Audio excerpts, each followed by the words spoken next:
To you. It's good to see you. Good morning, Christy. How are you? I'm well, thank you. I hope you all are well. Hey, Boris. And Boris, yes, Boris is right here too. Okay, I wanted to ask you when we're talking about what this means, that this was blocked. This was an attempt not only to find out what happened, but to make sure that it didn't happen again in the future. And here is what former Homeland Security Secretary Jeh Johnson had to say about it yesterday. Whether it's Trumpism boiled over in the future or some other motivated faction who may want to storm the Capitol, that's not a matter of ideology. That's not a matter of politics, Republicans or Democrats. That's a matter of the sheer security of our very democracy. And so, as I said, I see no legitimate reason in the public interest why anyone would oppose an effort to try to improve this system. Scott, have you heard a legitimate reason or argument as to why this would be knocked down, whether it be from a Republican or otherwise? Well, the Republicans think they do have a defensible political position here for one reason, and that is there are already investigations going on. The Department of Justice has arrested, as you know, several hundred people who stormed the Capitol that day. We have congressional committees that are already operating. And so from the Republican or conservative point of view, they tend not to vote for more government when they think that the government that they have is already working. And I think a lot of Republicans believe that the wheels of justice and our government is actually working more swiftly than people might have thought and working quite well. And that this might be overkill, that this might be superfluous to what's already occurring and could potentially even get in the way. So that's one reason. I think it's a defensible political argument. My personal view is wouldn't bother me one bit if we had a commission today or if we tabled it and waited for another few months until DOJ finishes what they're doing and see if we could need one in the future. But that's the Republican argument today. Okay, that's the Republican argument. But Maria, there is an expectation that Speaker Pelosi is going to have some sort of investigative committee that is maybe not confirmed, but that is certainly developed. Prognosticate for us what that would look like.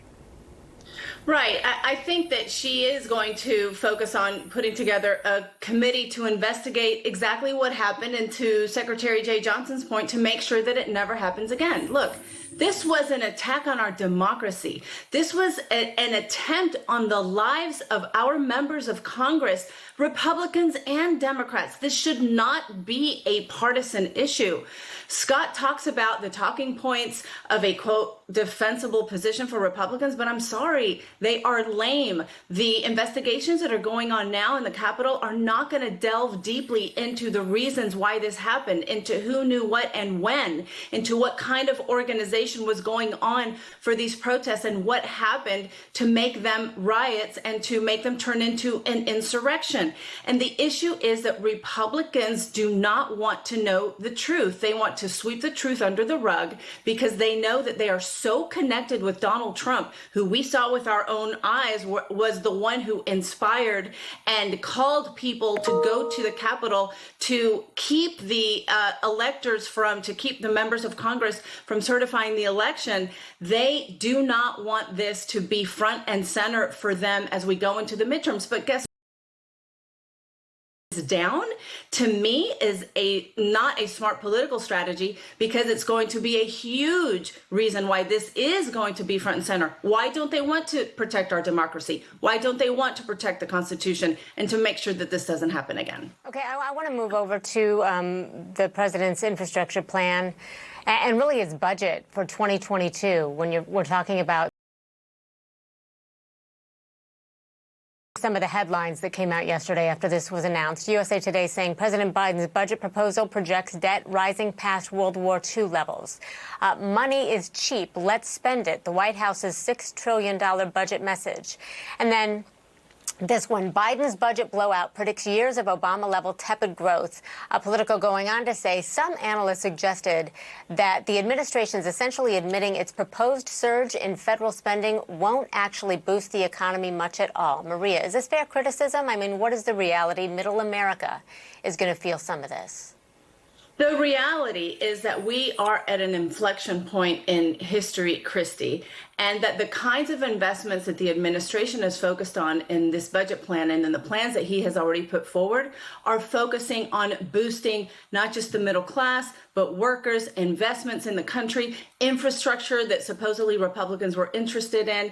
And look, the fact of the matter is that Republicans on the Hill might not support any of this. Hopefully they will support some of it, but the American people overwhelmingly support these kinds of investments because they know and they've already felt the kind of positive boost that they are getting from it in their pocketbooks. We have already seen a growth on average a month of 500,000 new jobs. Deaths from the pandemic are down 85%. The economy is opening up. Money is cheap. In fact, economists are saying that this is a unique moment in time to borrow money cheaply and to invest it in America's future to boost economic growth, not just for the rich and corporations and CEOs, but for the middle class and workers, the people who were left behind from the past recoveries. We need to make sure that that doesn't happen again. So let's do this. Let's make the transformations that we need in this economy to get this country to where it deserves to go for everybody. Scott, do you see any areas, despite some of the pushback we've already seen from Republicans, where there may be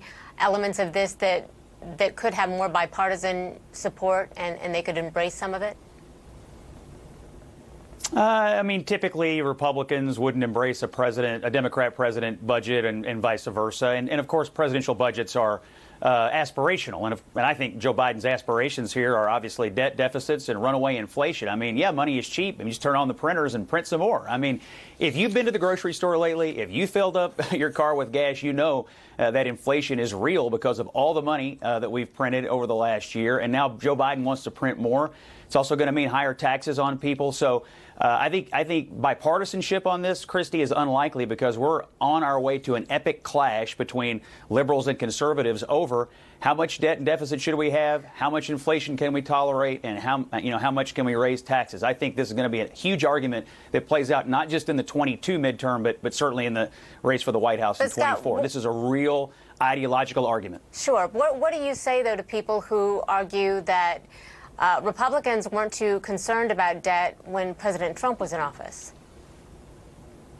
Yeah, I'd say it's never the wrong weekend to find religion and get in the front pew on Sunday morning. Nobody's hands are clean on debt and deficits in Washington, but it's time for the Republican Party to find religion on this issue. It's our traditional core issue. We need to find it, and we need to stick to it. And to be honest, you're right. Donald Trump and others led this party down a different path for the last 4 years and sort of bought into some of these progressive ideologies on debt deficits and spending and, free money. And so I'd like to see the Republicans get back to their core on this. Maria Cardona, Christy, Scott the Jennings, religion, go ahead. The religion that Democrats and Republicans should be following is the religion of boosting this country where everybody has a level playing field and everybody has a chance to succeed, not just the rich and CEOs, which has been the history of this country for way too long. We appreciate both of you so much, and it is good to see both of you again. Thank you so much for being here. Happy Saturday.